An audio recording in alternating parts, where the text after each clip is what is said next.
prikazuje ta čustveni odnos med nemočno mamo in hčero. Kako ste se spopadli s tem? Ja, tukaj je bilo kar veliko razmišljanja mamice same pri sebi, kako se sploh s takim bolnikom soočati.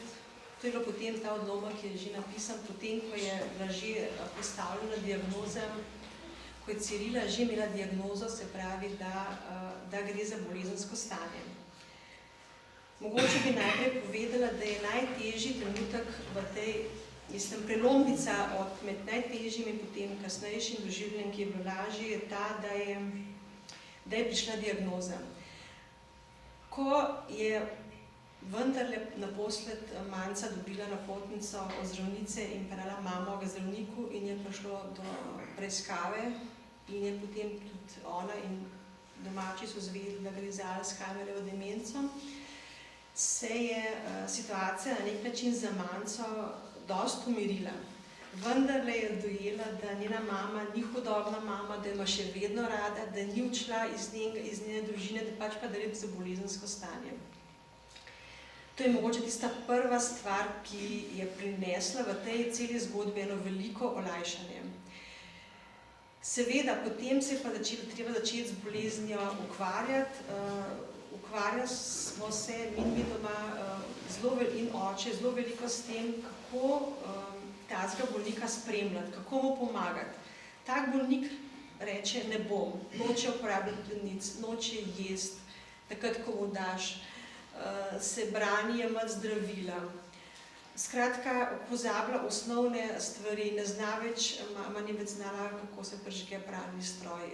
Ko je bil oče v bolnici, je prišel Bogdan k Cirili, moj mož k mami, in ga je prosila, naj prižge televizijo, naj je prižgal, seveda nismo nič vedeli o tem, da ona tega ne zna sama prižigati, ker je oče to prej skrbel za to, ko sta bila skupaj. In ko je šel, mu je rekla, če lahko televizijo ugasne. Smo se soočali s tem, da se pravi osnovne funkcije izpadajo. Zanimivo pri vsem je bilo pa to, da je tak človek, se lahko na trenutke še zelo zbere in ko je recimo bil oče zelo hudo bolan, se je moja mama pa Cirila zelo zbrala in tako da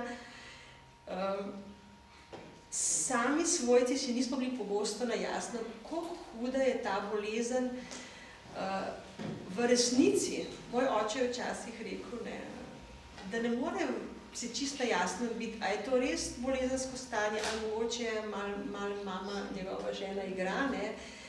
In ta pogovor med Manco in med Ivanom se mi zdi, je bil z temeljnega pomena, da je tudi Manca, ali pa jaz, da smo znali reagirati, kako z mamo ravnati. In seveda oskrba takega človeka je zelo zahtevna. Tukaj pri nas je bila velika sreča, ker je živela Cirila skupaj z Ivanom. Da je bil nekdo stalno poleg, da je on poskrbel tudi za te cunje, da jih je oblekla, ki jih ni hotela oblačiti, da je poskrbel, da je bila nahranjena. Skratka, to je bilo eno prepletanje enih čustvenih stanj. Ali je res to tako, ali mogoče nagaja, ali mi hoče nasprotovati. Tako je bilo, se mi zdi, da smo življenje sprejemali iz dneva v dan, dovolj je dnevu lastna teža in je šlo naprej. Čustveno je pa to bilo sigurno težko za nas, kaj šele za mojo mamo. Je pa tako, da Alzheimer spreminja tudi osebnost, se človek spremeni.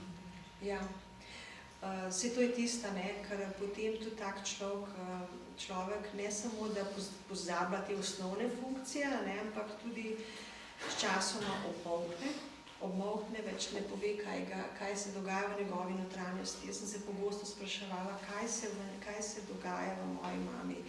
A trpi, ali se boji. In veliko olajšanje je bilo tudi to, ko je psihiater, kamor sem jo vozila, doktor Kogoj tudi rekel, da se vidi, da Cirila pač ne trpi, da zelo zaupa temu svojemu možu, s katerim še skupaj živi. No, sej mimogrede, zdaj sem slišala iz ene konference o demenciji, da hudo bolni dementni ljudje, recimo tudi v domovih, niso sploh v svojih sobah, ampak živijo, se pravi, cel dan preživljajo v dnevnem prostoru skupaj, ker jim ta občutek človeške bližine daje en občutek nevarnosti. In tudi to se recimo tudi dogaja z Cirilom.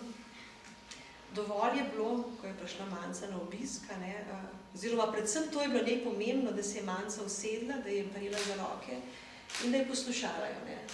Manca se je trudila počistiti, iz hladilnika pometati stvari, ki jih ni pojedla, ki nista pojela čez teden, da ne bi se kaj razstropila. Oprat, skratka, Manca je mislila, da mora biti storilnostno naravnana, mama je naredila predvsem pa njeno uho, pa njeno roko, pa njeno čuteče srce. Tako tukaj je tudi bilo ena čustvena stanja, ki so se spreminjala, pa kljub temu, da je Manca tudi vedela, kako bi bilo prav ravnati, je še vedno tudi ona ni mogla iz svoje kože in je hotela pomagati tam, kjer si je zdel njej, da je pomembno. In tudi Ivan je velikrat rekel, saj v domazanije še noben ne bo umrl. Kar je res mogoče. Je pa tudi oče zelo podpiral in razumel, bom kar rekla, vas. Ja, sigurno moj oče je zelo najprej skrbel za mojo mamo, ker je tudi sam bil zelo hud bolnik, je to zanga predstavljalo zelo veliko breme. Kakšno breme je to, se je moja družina soočila s tem, ko je moja mama prišla k nam za en mesec, ko je bil oče v bolnici. Moj oče je bil pogosto v bolnici zaradi velikih stvari.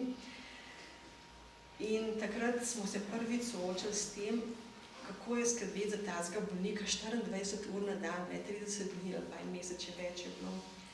Predvsem je bilo, recimo, najbolj naporne so bile noči, čeprav je imela mama planice, je hotela vsako uro po noči vstati in je ta stranišče, ampak sama ni več mogla priti.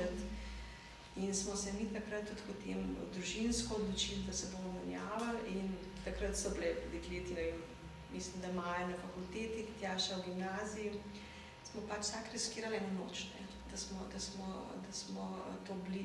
smo to lahko speljali. Je pa oče seveda črpal tudi eno veliko moč zase, tudi seveda iz najnega odnosa. Midva sva si bila vedno zelo blizu, pa vendar v tistem momentu te nemoči sva zgradila popolnoma nov odnos. To je bil odnos enega zaupanja, enega razumevanja, pa veliko tolažbo mu je bilo pa to, da je imel vseb zeta, ki mu je pomagal na vseh področjih, kar se tiče hiše, okolice in predvsem pa svoje dve ljubljeni vnukinji. Pa da je nekdo prišel vsak dan, da je vedel, da nekdo pride vsak dan, če ne bo mogel tudi on čaja skuhati, saj to se je zgodilo redko, ampak da bo nekdo prišel, da bo nekdo šel po recept zdravniku, da bo nekdo mamo preoblekel. Ne je bilo to težko preoblačiti, ona se je popacala, je bila nemočna.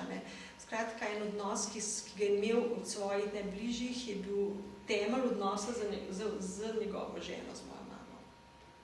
Tako da to, kar je, se mi zdi, če tak bolnika ima vse pa neljubeče, eno širšo skupnost, da je potem to res lažje. Jaz danes, če pomislim, je bilo to en tak skupen projekt naše družine, skupen odnos. Jaz bi še prosila za en odlomek, ne bomo prebrali cele